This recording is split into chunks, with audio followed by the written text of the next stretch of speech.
Situation based question पूछे गए कि अगर आप पुलिस अधिकारी होते और ये आपके सामने ये घटना हो जाती है, अगर आप आपको अगर मालूम है एसएचओ होता है, थाना प्रभारी होता है या चौकी इंचार्ज होता है, तो उस जगह पे मैं 6 महीने में किस प्रकार उनकी तैयारी होनी चाहिए, किस तरह से वो पढ़ें, जिस ऑप्शन के हिसाब से आप देखिए कि उस सिचुएशन के हिसाब से कौन सा क्वेश्चन सेट बैठता है कि बहुत सारी चीजें थी जो आपको पढ़ाई से दूर लेके गई हैं, आपका दिमाग आप डिस्ट्रैक्ट हो चुके हैं। जय हिंद दोस्तों, मैं अमन आपका एक बार फिर से स्वागत करता हूं अपने यूट्यूब चैनल सक्सेस विद अमन में। दोस्तों, जैसा कि आपको पता है कि जो आपका एग्जाम हुआ था 17 और 18 फरवरी को, वो निरस्त कर दिया गया है। अब जो री एग्जाम है वो 6 माह के अंदर आपको वापस से देखने को मिलेगा। तो दोस्तों, अब सबसे बड़ी समस्या ये है कि अब आपका एग्जाम तो निरस्त हो चुका है। अब बच्चों के डाउट आ रहे हैं कि सर, पिछली बार हमको समय नहीं मिला था ज़्यादा, 2 महीने के अंदर एक सरकार ने एग्ज़ाम करा दिए।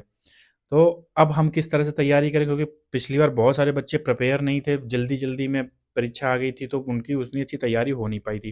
दोस्तों, आज के इस वीडियो में यही डिस्कस करने वाले हैं और जिनके साथ हम ये डिस्कस करने वाले हैं, वो है शिवम सिंघानिया। शायद जब मैंने अपना यूट्यूब चैनल स्टार्ट किया था, उसमें सबसे पहली वीडियो उन्हीं के साथ मैंने शूट की हुई थी और उन्हीं के साथ एक वीडियो बनाई हुई थी, जिस वीडियो को आप लोगों ने बहुत ज़्यादा प्यार दिया था। दोस्तों, बहुत सारे एग्ज़ाम उन्होंने निकाले भी हुए हैं, तो आज हम उनसे पूरी स्ट्रेटजी जानेंगे किस तरह से बच्चों कि किस तरह से आपको पढ़ाई करनी चाहिए और किस तरह से अब आगे की रणनीति होनी चाहिए। तो दोस्तों, हमारे साथ मौजूद है आज हमारे शिवम सर, और आप लोग इनको देख चुके होंगे पहले भी वीडियोस पे। तो सर, बहुत बहुत तो स्वागत है आपका हमारे इस चैनल पे। आप वापस आए बच्चों को मोटिवेट करने के लिए। धन्यवाद अमन भाई। और मैं आपके चैनल पे आया हूँ, मुझे बहुत खुशी हो रही है। तो सर, जैसा कि सबको पता है कि जो एग्ज़ाम हुआ था 17 और 18 फरवरी को, वो कैंसिल हो चुका है, पूरी तरीके से रद्द हो चुका है। सरकार ने बोला है कि 6 महीने के अंदर हम वापस री एग्ज़ाम कराएंगे। तो सर, अब बच्चों को, बहुत सारे बच्चे हैं जो मैसेज करेंगे, सर अब बताएं कि अब हम किस तरह तैयारी करें, क्योंकि पिछली बार उनको समय बहुत कम मिला हुआ था, तो उनकी तैयारी उतनी अच्छी तरीके से हो नहीं पाई थी। तो लेकिन अब भगवान का शुक्र है कि अच्छा ही हुआ कि उनका पेपर कैंसिल हो गया, क्योंकि बहुत सारे बच्चों की तैयारी उस लेवल की नहीं हो पाई थी, क्योंकि 2 महीने के अंदर इन्होंने एग्जाम करा दिया था। अब बच्चों के पास 6 महीने का समय है, सरकार ने बोला है कि 6 महीने के अंदर हम एग्जाम कराएंगे। तो सर, अब हम ये जानना चाहेंगे आपसे कि बच्चों की अब रणनीति क्या होनी चाहिए, 6 महीने में किस प्रकार उनकी तैयारी होनी चाहिए, किस तरह से वो पढ़ें जिससे उनका सिलेक्शन हो पाए। तो बच्चों, जैसा आप सभी जानते हैं कि आपकी परीक्षा कैंसिल हो चुकी है और आपके पास अभी पर्याप्त समय दिया गया है सरकार के द्वारा। तो देखिए, जिनका ये एक खुशी की बात ही कह सकते हैं और दुख की बात भी कह सकते हैं। क्यों? क्योंकि जिनका पेपर बहुत अच्छा गया तो उनके लिए दुख की बात है, और जिनको पूरा मौका नहीं मिल पाया था, कुछ भी वजह हो सकती है वो, तो ये समय है आपके पास, गोल्डन चांस है। आप मेहनत करिए और जो हो गया उसको भूल जाइए और अपनी मेहनत को एक सही दिशा में लेके जाए, जिससे आप अपने लिए एक भर्ती निर्धारित कर सकें। तो सर, हम हमसे ये जानना चाहेंगे कि अब बच्चों की रणनीति क्या होनी चाहिए, वो किस तरह से पढ़ाई करें, क्योंकि बहुत सारे बच्चों की तैयारी पिछली बार नहीं थी उस लेवल की। अब उनको किस तरह से तैयारी करनी चाहिए, उनको अपने सारे सब्जेक्ट, क्योंकि अगर जिन बच्चों की थोड़ी बहुत तैयारी थी भी, तो 6 महीने बाद एग्जाम होने वाला है, अगर वो कंटिन्यू नहीं रखेंगे तो वो सब भूल जाएंगे। तो किस तरीके से अब वो अपनी तैयारी करें, कितने, क्या उनकी रणनीति होनी, कैसे वो पढ़ाई करें जिससे उनकी जो स्थिरता थी, जो स्टेबिलिटी थी पढ़ाई पे, वो बनी रहे, उनकी पढ़ाई गतिमान रहे। और क्योंकि बीच में बहुत सारी चीज़ें ऐसी हो गई जिससे सारे बच्चे डिस्टर्ब हो चुके हैं, तो उनको किस तरह से अब वापस से अपने ट्रैक में लाना हो, वापस को खुद को किस तरह वापस से वो ट्रैक में आएँ और पढ़ाई स्टार्ट करें, क्योंकि बच्चों की ज़िम्मेदारियाँ बहुत बड़ी हैं, उनको नौकरी की सख्त ज़रूरत है। तो सर, आप प्लीज़ बच्चों को कुछ गाइड करें, कुछ बताएँ बच्चों को, जिससे वो वापस ये सारी चीज़ों से निकल के, जो चीज़ें चल रही हैं, इन चीज़ों से निकल के वो वापस आ सकें और वापस अपनी पढ़ाई की ओर ध्यान लगा सकें।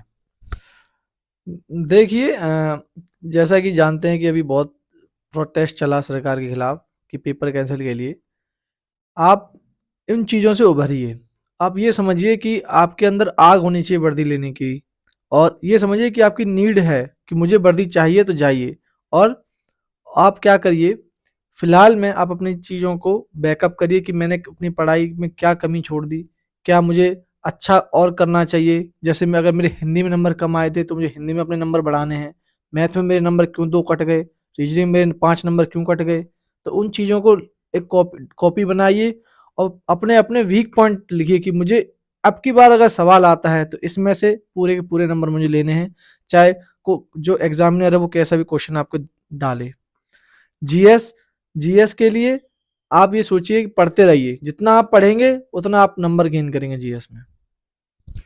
तो बच्चों जैसा सर ने बताया कि आपको अब ये सारी चीज़ों से निकलना है। जो भी चीज़ें चल रही थी, हम समझते हैं कि आप सारे लोग डिस्टर्ब हो चुके होंगे कि री एग्ज़ाम को लेके, या फिर बहुत सारी चीज़ें चल रही थी कि पेपर लीक, मतलब दुनिया बहुत सारी चीज़ें थी जो आपको पढ़ाई से दूर लेके गई हैं। आपका दिमाग अब डिस्ट्रैक्ट हो चुके हैं। तो वापस से आपको ये नहीं भूलना है कि 6 महीने के अंदर वापस से आपका एग्ज़ाम होने वाला है। आपको वापस अपने ट्रैक पे आना है, आपको वापस से पढ़ाई स्टार्ट करनी है। और किस तरह से पढ़ाई स्टार्ट करनी है कि आप, जैसे सर ने बताया अभी आप लोगों को कि आपने एग्ज़ाम दिया, अब आपको नॉलेज हो चुका कि एग्ज़ाम किस प्रकार से होता है, किस तरह से क्वेश्चंस पूछे जाते हैं, एग्ज़ामिनर किस तरह से क्वेश्चन पुट अप करता है। और जैसा कि सर ने बताया कि आप पिछले जो इस बार का लेवल था, उससे कम नहीं आने वाला है लेवल अब आपका, अब लेवल बढ़ने ही वाला है। तो आपको जो आपने पढ़ रखा है, उन सारी चीज़ों को वापस से रिवाइज़ करें। और अब आपके पास अच्छा खासा समय है कि आप लोग वापस से फिर से एक बार तैयारी स्टार्ट करें, फिर से स्टार्ट करें और अंत तक जाएँ। शुरू से स्टार्ट करें, अंत तक जाएँ और वापस से फिर से। तो सर, अब हम आपसे ये जानना चाहेंगे कि बच्चों का आप समय किस प्रकार से अपना समय मैनेज करें, किस तरह से, मतलब किस सब्जेक्ट को ज़्यादा ध्यान दें, किस तरह से करंट अफेयर सारा सब कुछ। अब एक क्वेश्चन और बन के आता है कि करंट अफेयर क्या इस एग्ज़ाम के पहले करंट अफेयर, या फिर जो एग्ज़ाम वो उस टाइम का होगा उसके बाद का करंट अफेयर, या फिर तो किस तरह से बच्चे तैयारी करें जिससे अब उनके नंबर अधिक से अधिक आ पाएँ? आप अपनी स्ट्रेंथ और वीकनेस को पहले पहचानिए कि हाँ, मेरे मैथ में मैं अगर क्वेश्चन अगर कैस एग्जामिनर डालता है कि प्रॉफिट लॉस से अगर वो क्वेश्चन डालता है तो मैं पूरे नंबर लाऊं। अगर मिक्सचर एलिगेशन के साथ परसेंटेज मिक्स लगा के क्वेश्चन डालता है तो मैं उसमें फुल नंबर ला रहा हूँ। तो इतना कॉन्फिडेंस अपने अंदर पैदा करिए, रीजनिंग में आप अपना कॉन्फिडेंस पैदा करिए। और आप अगर आपकी जीएस अच्छी है या हिंदी अच्छी है, ये आपकी चॉइस है। आप अपने पर्सनल लेवल पे कौन सी ज़्यादा को ज़्यादा किसमें नंबर खींच सकते हैं। और मैं कहता हूँ आप 3 सब्जेक्ट अपने कर लीजिए और सिलेक्शन आपका निश्चित ही होगा आपका। सर, तो सर अब जैसा कि इस बार का पेपर हुआ, वो इस बार का जो एग्ज़ाम हुआ, उसमें सर देखा गया कि रीजनिंग के बहुत सारे क्वेश्चंस हैं। मैथ का तो जैसा प्रेडिक्ट था कि हाँ, कि 17 से 18, 18, 19 क्वेश्चन पूछेंगे, वैसा ही हुआ। और बहुत ही ग्राउंड लेवल के क्वेश्चंस आए, ज़्यादा हाई लेवल के क्वेश्चंस नहीं आए। और रीजनिंग काफ़ी पूछी गई, और हिंदी भी ज़्यादा हाई लेवल नहीं पूछी गई, सब मॉडरेट ही था। और हिंदी भी हो गया, जीएस हो गया, सब मॉडरेट था, मतलब इतना हाई नहीं पूछा गया। तो सर, क्या जो आगे जो एग्ज़ाम होगा, क्या क्वेश्चंस इसी तरह से आने वाले हैं? या फिर इनसे थोड़ा-सा टफ हो सकता है? या फिर किस तरह से क्वेश्चंस आने वाले हैं? कुछ आप अगर कुछ बता सकें बच्चों को। तो मैं कहूँगा आप अपने ये मत समझिए कि आपका पेपर ईज़ी आने वाला है। क्यों? क्योंकि कॉम्पिटिशन बहुत है। आप अपने आप को एक लेवल ऊपर ही रखिए कि मुझे अगर बंदा आज अगर 4 घंटे पढ़ाई कर रहा है आपके बगल वाले कमरे में, तो मुझे उससे 2 घंटे एक्स्ट्रा पढ़ाई करनी है। और अब जिस दिन आप ये कर लेंगे, आपका सिलेक्शन पक्का है। ठीक सर। तो सर, अब हम आपसे एक चीज़ ये जानना चाहेंगे कि इस बार की रीजनिंग में पुलिस रेगुलेशन से काफ़ी क्वेश्चंस आए। सिचुएशन बेस्ड क्वेश्चन पूछे गए कि अगर आप पुलिस अधिकारी होते और ये आपके सामने ये घटना हो जाती, अगर आप फायर सर्विस में होते आपके सामने ये घटना हो जाती। इससे कम से कम मैंने पर्सनल लेवल से क्वेश्चंस देखे हैं सर, कम से कम 10 से 15 क्वेश्चंस हर शिफ्ट में पूछे गए हैं पुलिस नियमावली से, कि अगर आप एक पुलिस अधिकारी होते और सिचुएशन बेस्ड कि आप, अगर आपके एरिया पे चोरी हो जाती है, आपके यहाँ मर्डर हो जाता है, या कुछ भी हो जाता है, कम से इनसे कम 10 से 15 क्वेश्चन इन सब चीज़ों से पूछे गए। इन क्वेश्चंस के लिए बच्चे तैयार नहीं थे। तो सर, अब क्या आप बच्चों को कुछ टिप्स देना चाहें किस तरह से उन क्वेश्चंस को सॉल्व करें, और कि उनके, क्योंकि ये क्वेश्चंस आपको कहीं मिलते नहीं हैं, किसी बुक में आपको नहीं दिए जाते हैं, ये आपको स्वविवेक के माध्यम से करने होते हैं। तो किस तरह से बच्चे करें जिससे उनके अच्छे से अच्छे नंबर वो गेन कर सकें, इनसे क्वेश्चन सॉल्व कर सकें? देखिए, आप इस टाइप के क्वेश्चंस करने के लिए आप अपने आप को एक पुलिस अधिकारी समझिए और ये देखिए कि अगर मैं उस जगह पे, अगर मान लो मैं एसएचओ होता, थाना प्रभारी होता या चौकी इंचार्ज होता, तो उस जगह पे मैं रह के कि मैं अपने आप को पब्लिक डीलिंग कैसे कर सकता हूँ कि मेरे पास अगर कोई जैसे मान चोरी की शिकायत लेके आया है तो मैं उसमें क्या करूँगा, सबसे पहले उसकी एफआईआर दर्ज करूँगा। तो वो ऑप्शन के हिसाब से आप देखिए कि उस सिचुएशन के हिसाब से कौन सा क्वेश्चन सेट बैठता है कि जिससे जो मेरे पास जो हेल्प लेने आया है एज अ पुलिस अधिकारी, मैं उसकी अच्छी से अच्छी हेल्प कर सकूं। जी जी। तो बच्चों, जैसे सर ने बताया कि ऐसे क्वेश्चंस पे आपको क्या करना है, आपको जो क्वेश्चन पूछा गया है, मान लो आपको अधिकारी के रूप में देखा गया है, तो आप आप उस जगह पे खुद को रख के देखिए कि अगर मैं वहाँ पे होता तो किस तरह से कर रहा होता, और आपको वही करना है कि वो पब्लिक के हित में हो, जनता के हित में हो। तो उसमें आपको ऑप्शंस मिल जाएँगे कि कौन-सा ऑप्शन से नैतिक रूप से सही है, और इसमें आपको स्वविवेक का इस्तेमाल करना है, आपको तुक्का नहीं मारना है ऐसे क्वेश्चन्स पे। ये चीज़ हमेशा याद रखेंगे। तो बच्चे पूरी तरीके से भ्रमित हो चुके हैं, उनका अब उनका पढ़ाई से दूरी बन चुकी है, तो सर ऐसा कुछ बताएँ बच्चों को जिससे वापस अपनी पढ़ाई की तरफ लौट सकें, और वापस से फिर से एक नई ऊर्जा के साथ में, दुगनी रफ्तार से और दुगनी मोटिवेशन के साथ में वो वहाँ पे तैयारी कर सकें और जाके इस बार वर्दी को प्राप्त करें। क्योंकि सारी चीज़ें जो चीज़ें हैं, पेपर लीक और ये सब तो चलता ही रहेगा। जब तक आगे है, ये सारी समस्याएँ आती रहेंगी, दिक्कतें आती रहेंगी, लेकिन रुकना नहीं है बच्चों को। उनको करते रहना है, करते जब तक करते रहेंगे, जब तक उनको नौकरी नहीं मिल जाती है।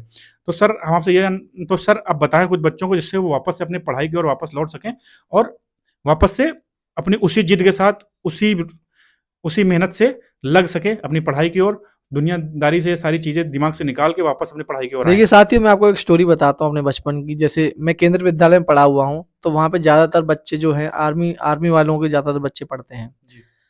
तो वहाँ पे क्या होता था, मैं जब छोटा था तो मैं देखता था कि आर्मी वाले बंदे आ रहे हैं, आर्मी बस से उतर रहे हैं। मैं वो चीज़ देख के बहुत प्रभावित होता। जैसे मेरे पिताजी खुद आर्मी में, तो मैं बचपन से ही उस कल्चर में पैदा हुआ कि वर्दी वर्दी इंसान की लाइफ में बहुत महत्व रखती है। तो मैंने 12th, जैसे ही मेरी 12th हुई उसी के बाद मैंने एग्ज़ाम आया, और मैंने पूरी शिद्दत से, पूरी लगन से मैंने मेहनत करी, और आज मैं आपके सामने बैठ के वर्दी पहन के इंटरव्यू दे रहा हूँ। तो अगर आप भी चाहते हैं कि आपके साथ भी कोई इंटरव्यू ले, तो आप अपने आप को प्रूफ करिए कि हाँ, मैं किसी से कम नहीं हूँ, और मैं 60,000 के अंदर अपना सिलेक्शन ले सकता हूँ, और अपने माता-पिता का नाम रोशन कर सकता हूँ। ये वर्दी का रंग है, ठीक है? अपने दिमाग और जुनून में चढ़ा लीजिए कि मुझे ये वर्दी पहननी है, और 6 महीने हो चाहे 1 साल बाद पेपर हो, आपकी तैयारी में कोई कमी नहीं आनी चाहिए, और एक नए जुनून के साथ, नए हौसले के साथ, सब कुछ भुला के बस अपनी पढ़ाई करिए। जितनी लगन से, जितनी शिद्दत से और जितनी ईमानदारी से आप अपनी पढ़ाई कर लेंगे, उतना आप अपने लिए और अपने परिवार के लिए एक वर्दी निर्धारित कर सकते हैं। ठीक है सर। तो बच्चों, जैसे सर ने बताया कि अब आपको दुनिया, अगर आपको चाहत है वर्दी की, तो अब हम इन सारी चीज़ों से निकलेंगे, वापस से अपनी पढ़ाई की ओर आएँगे, क्योंकि दोस्तों बिना पढ़े आपका सिलेक्शन नहीं हो सकता है। ये चीज़ आपने इस एग्ज़ाम पे देख ली होगी कि जो बच्चे शॉर्टकट के चक्कर में थे कि पेपर कहीं से मिल जाए, वहाँ से कुछ नहीं होने वाला है दोस्तों। आपको मेहनत ही है जो आपको सफलता तक पहुँचा सकती है। तो अब आपको दुनियादारी की चीज़ें छोड़ के लग जाना है वापस से अपनी पढ़ाई की तरफ, और और हमें पूरा भरोसा है कि आप लोग कर जाएँगे और आप लोगों को ज़रूर ये वर्दी प्राप्त होगी। तो धन्यवाद सर आपका हमारे साथ जुड़ने के लिए और बच्चों को वापस से मोटिवेट करने के लिए, और बहुत-बहुत धन्यवाद सर। धन्यवाद अमन भाई। तो धन्यवाद दोस्तों आप लोगों का यहाँ तक बने रहने के लिए।